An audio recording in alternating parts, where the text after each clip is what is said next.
Hello friends, welcome back to my channel.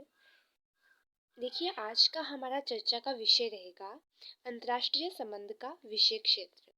यानी कि जो अंतर्राष्ट्रीय संबंध है उसका विषय क्षेत्र क्या है और उसके विषय क्षेत्र के अंदर कौन कौन सी चीज़ें आती हैं।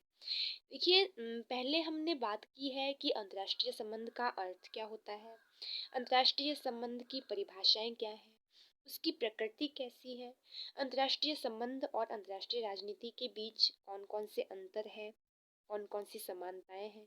ये सब हमने पढ़ा हुआ है लास्ट वीडियोस में।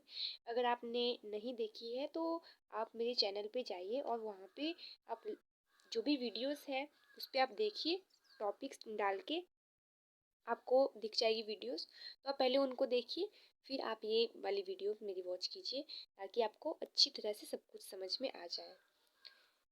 तो चलिए, आज का हमारा ये टॉपिक हम स्टार्ट करते हैं कि अंतर्राष्ट्रीय संबंध का विषय क्षेत्र। देखिए, ये स्टार्ट करने से पहले मैं आपको थोड़ा सा बताना चाहूँगी जो अंतर्राष्ट्रीय संबंध है वो क्या है। ठीक है, तो देखिए, ये जो अंतर्राष्ट्रीय संबंध है ये एक नया विषय है। हम सबको पता है कि इसका आरंभ हुआ था 20वीं सदी में, और अध्ययन का एक नया विषय होने के कारण इसका जो विषय क्षेत्र है इसका निर्धारण नहीं किया जा सकता, और इसके विद्वानों में बहुत सारे मतभेद पाए जाते हैं। हम सबको पता है जो अंतर्राष्ट्रीय संबंध है इसके अध्ययन के विकास में जो परिवर्तन आए हैं, इसके अध्ययन के विकास में ध्यान रखिए कि इसके अध्ययन के विकास में जो परिवर्तन आए हैं वो ये सिद्ध करते हैं कि ये एक स्वतंत्र विषय ना होकर अन्य विषयों से संबंधित है। ठीक है, लेकिन अगर हम देखें, जब द्वितीय विश्व युद्ध समाप्त हो चुका था तो उसके बाद जैसे जैसे इसका विकास हुआ ना, तो हम लोग ये पाते हैं कि अंतर्राष्ट्रीय संबंध एक स्वतंत्र विषय बनता जा रहा है। पहले नहीं था, लेकिन अब ये बनता जा रहा है। और सभी बहुत सारे विद्वान ये मांग करते हैं कि ये एक अलग सा विषय होना चाहिए। अंतर्राष्ट्रीय संबंध एक अलग सब्जेक्ट का, एक अलग विषय का दर्जा दिया जाना चाहिए। तो 1954 में भी यूनेस्को ने भी अपना एक अध्ययन प्रकाशित किया था जिसमें कि उसने अंतर्राष्ट्रीय संबंध को एक स्वतंत्र विषय माना था। और देखिए, अंतर्राष्ट्रीय राजनीति जो है वो भी अंतर्राष्ट्रीय संबंध से बिल्कुल अलग नहीं हो सकी है, हम लोगों को पता है। तो अंतर्राष्ट्रीय राजनीति और अंतर्राष्ट्रीय संबंध हमने लास्ट वीडियोस में पढ़ा हुआ है कि अंतर्राष्ट्रीय संबंध क्या होता है, अंतर्राष्ट्रीय राजनीति क्या होती है। लेकिन फिर भी मैं थोड़ा सा यहाँ पे बताना चाहूँगी कि जो अंतर्राष्ट्रीय राजनीति है ना, उसमें केवल राजनीतिक पक्ष ही लिया जाता है, जबकि जो अंतर्राष्ट्रीय संबंध है उसमें हम राजनीतिक, आर्थिक, ऐतिहासिक, भौगोलिक, सामाजिक इन सभी तत्वों का अध्ययन करके बिल्कुल इनको साथ में लेके चलते हैं। ठीक है, तो चलिए हम इसका फर्स्ट पॉइंट स्टार्ट करते हैं। आप जैसे कि यहाँ पे देख सकते हैं, मैंने 14 पॉइंट्स लिखे हुए हैं जो कि बिल्कुल आसान आसान से हैं। जहाँ जहाँ मुझे जो जो पॉइंट्स मुझे लगेगा कि इनको मुझे डिस्क्राइब करना चाहिए मैं वो करूँगी, बाकी आप खुद कर लेना, आप कर सकते हैं। तो देखिए, इसका फर्स्ट पॉइंट जैसे कि है राज व्यवस्था का अध्ययन। देखिए, जो अंतर्राष्ट्रीय संबंध है उसके अध्ययन का केंद्र बिंदु रहता है राज व्यवस्था का अध्ययन करना, क्योंकि राज्य के अंतर्गत दो या दो से अधिक राज्य के बाहरी व्यवहारों, आपसी क्रियाओं का अध्ययन किया जाता है। क्योंकि देखिए, जो राज्य के जो आपसी संबंध होते हैं ना वो बहुत कठिन होते हैं। उनको जानना, उनको समझना बहुत कठिन होता है। हम पूरी तरह से नहीं कह सकते किसी को भी कि भाई हाँ, हमारे भारत के साथ चाइना के संबंध बिल्कुल बिगड़े हुए हैं, या फिर अमेरिका के साथ हमारे संबंध बिल्कुल अच्छे हैं। हम ये नहीं कह सकते, क्योंकि क्योंकि देखिए, जो भी राज्य के आपसी संबंध होते हैं ना वो कई प्रकार के तत्वों से घिरे होते हैं, कई प्रकार के तत्वों से प्रभावित होते हैं। राजनीतिक, ऐतिहासिक, सामाजिक, भौगोलिक, सामरिक, वैचारिक, इन सभी तत्वों से प्रभावित होने के कारण ना हम लोग ये नहीं जान पाते कि किस देश के साथ कौन कौन से संबंध जो है वो अच्छे हैं या नहीं है, है ना। ये बहुत जटिल हो जाता है। तो देखिए, अगर यहाँ पे मैं उदाहरण के रूप में लूँ तो जो भौगोलिक महत्व होता है ना वो प्रत्येक देश के लिए एक बहुत बड़ा होता है। क्योंकि भौगोलिक महत्व की अगर मैं बात करूं तो जब कोई भी देश अपने आसपास देखता है कि मैं किस अन्य देशों से घिरा हुआ हूँ, तो मैं किस तरह से दूसरों के साथ संबंध स्थापित करूँ। जैसे कि मैं यहाँ पे उदाहरण लूँ तो जो अमेरिका है, सॉरी ब्रिटेन है, उसकी भौगोलिक स्थिति ने उसे स्वाभाविक रूप से विदेशी आक्रमणकारियों से सुरक्षा प्रदान की है, और इसीलिए उसकी जो सामरिक दृष्टि से उसने अपनी नौसेना को बहुत मजबूत किया है। दूसरा उदाहरण अगर मैं लूँ तो नेपाल की मैं दे सकती हूँ। जैसे कि जो नेपाल है ना, वो 3 ओर से भारत से घिरा हुआ है और 1 ओर से चीन से। तो देखिए, जब वो 3 ओर से भारत से घिरा हुआ है तो उसका हमेशा से ये इंटेंशन रहता है कि वो भारत के साथ अपने अच्छे संबंध स्थापित करे। हालांकि बीच बीच में काफ़ी ज़्यादा गड़बड़ भी हुई है, लेकिन फिर भी उसने हमेशा हमेशा से ये प्रयास किया है कि वो भारत के साथ अच्छे संबंध स्थापित करे, और उसने करके भी रखे हैं, है ना। तो चाइना की तरफ वो ज़्यादा निर्भर नहीं है, जबकि भारत की तरफ वो अधिक निर्भर रहता है। तो दूसरा देखिए, दूसरा यहाँ पे पॉइंट है राष्ट्रीय शक्ति। राष्ट्रीय शक्ति क्या होती है, हम सबको पता है कि किसी भी देश की शक्ति, यानी कि कोई देश कितना पावरफुल है। जैसे कि मैं यहाँ उदाहरण लूँ तो देखिए, उदाहरण देखिए, आपको ज़्यादा समझ में आएगा। तो देखिए, जो दूसरा विश्व युद्ध हुआ था उसके पश्चात क्या होता है कि जो ब्रिटेन है उसकी राष्ट्रीय शक्ति में बहुत कमी आ गई थी। हमको पता है कि जो ब्रिटेन है वो पहले बहुत शक्तिशाली था। क्यों था? क्योंकि उसकी राष्ट्रीय शक्ति बहुत मजबूत थी।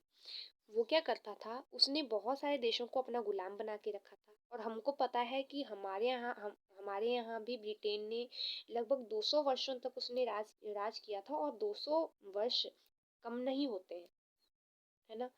तो लगभग इतने वर्षों तक हमारे यहाँ पे राज किया, ना केवल हमको बल्कि विश्व के बहुत सारे देशों पे उसका प्रभुत्व स्थापित था। उसने उपनिवेश स्थापित कर रखे थे। लेकिन दूसरा विश्व युद्ध जब हुआ तो उसको बहुत ज्यादा क्षति हुई, उसको बहुत ज्यादा हानि हुई, जिससे क्या हुआ कि उसकी राष्ट्रीय शक्ति जो है उसमें बहुत कमी आ गई। और जब उसकी राष्ट्रीय शक्ति में कमी आ गई तो उसका परिणाम ये निकला, उसके फलस्वरूप क्या हुआ कि जो उसकी पहले जैसी स्थिति थी, जैसे वो पहले विश्व में भूमिका निभाता था, वो बिल्कुल समाप्त हो गई, वो बिल्कुल खत्म हो गई। दूसरा देखिए, जो 1991 में जैसे कि सोवियत संघ 1991 से पहले बहुत बड़ी भूमिका निभाता था अंतर्राष्ट्रीय राजनीति में। वो क्यों? क्योंकि उसकी राष्ट्रीय शक्ति बहुत अधिक थी और वो एक महाशक्ति के रूप में उभरा हुआ था। लेकिन जैसे ही 1991 में सोवियत संघ का विघटन हुआ और उसका उत्तराधिकारी आया रूस, तो जो रूस है वो इतना शक्तिशाली नहीं रहा सोवियत संघ के मुकाबले में, जितना कि सोवियत संघ पहले था। तो उसकी जो राष्ट्रीय शक्ति है उसमें कमी आ गई, और इस तरह से उसका विघटन भी हो गया था सोवियत संघ का। अब जो रूस है उसको हम लोग देखते हैं, वो इतना ज़्यादा शक्तिशाली नहीं है, उसकी राष्ट्रीय शक्ति इतनी मजबूत नहीं है, हम लोगों को पता है। दूसरी तरफ अगर मैं बात करूं अमेरिका की, तो हम लोगों को पता है कि जो अमेरिका है वो अभी उसकी राष्ट्रीय शक्ति में इतनी वृद्धि हो चुकी है कि वो आज एक सुपर पावर है। और तीसरा पॉइंट है राष्ट्रीय हित। राष्ट्रीय हित के बारे में मैं ज़्यादा चर्चा नहीं करूंगी। हम सबको पता है कि जो अंतर्राष्ट्रीय संबंध है उसका मुख्य उद्देश्य ही होता है राष्ट्रीय हित।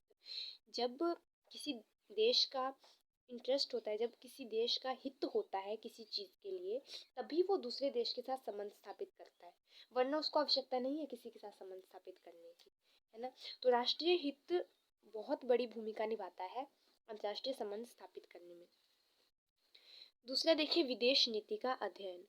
विदेश नीति क्या होती है, इसके बारे में मैं अगर चर्चा करूं तो विदेश नीति क्या होती है, जब जब एक देश दूसरे देश के साथ संबंध स्थापित करता है ना, तब वो कुछ नीतियों का पालन करता है, वो कुछ सिद्धांतों का पालन करता है, तो उन्हीं को ही हम विदेश नीति का नाम दे देते हैं।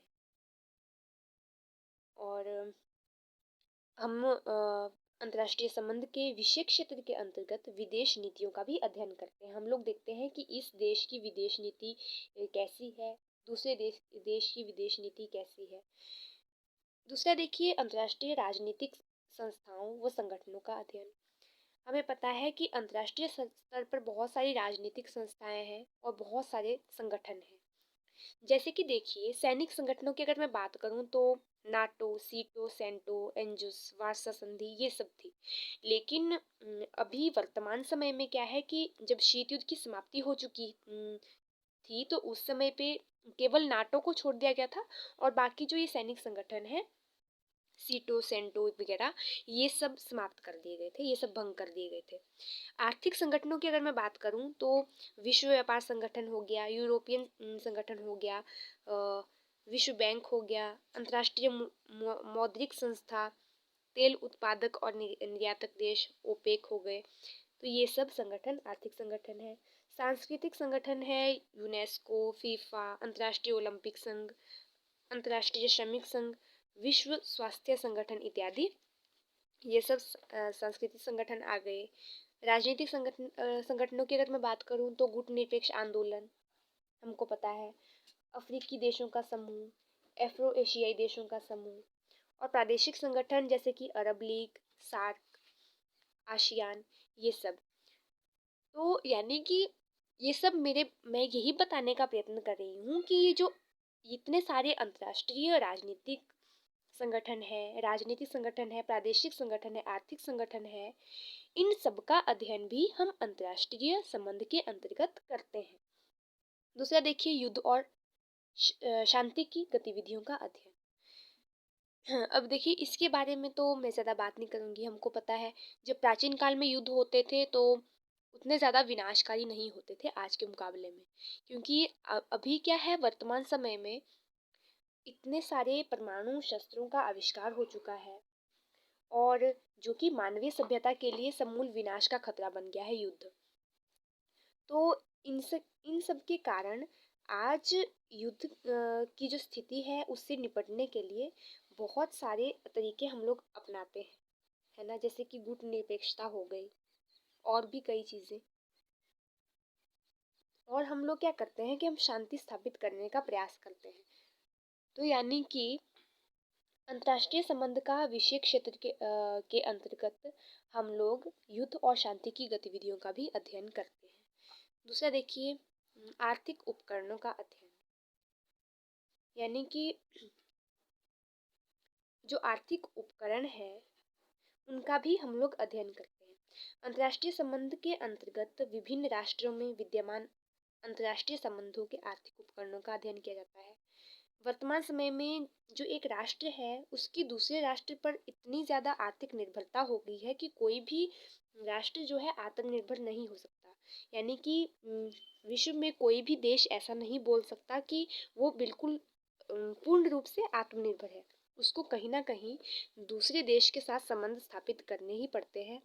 और आर्थिक निर्भरता तो इतनी ज़्यादा हो गई है, अगर हम अपनी ही बात करें, भारत की ही बात करें, तो हमारा भारत भी आर्थिक रूप से बहुत निर्भर है दूसरे देशों पर। और पिछले कुछ वर्षों से भारत और अमेरिका के संबंधों में भी काफ़ी सुधार आया है, जिसका मुख्य कारण है आर्थिक।